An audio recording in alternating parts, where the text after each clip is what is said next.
I've got ALCATEL 3 and let me show you how to locate IMEI number on the following device.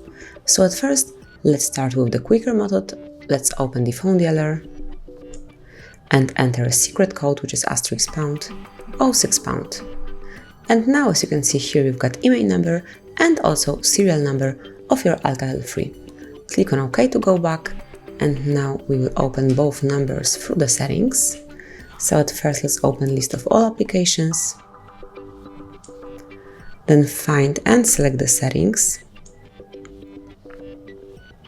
which are here. Now go down to the very bottom of the list and click on About Phone.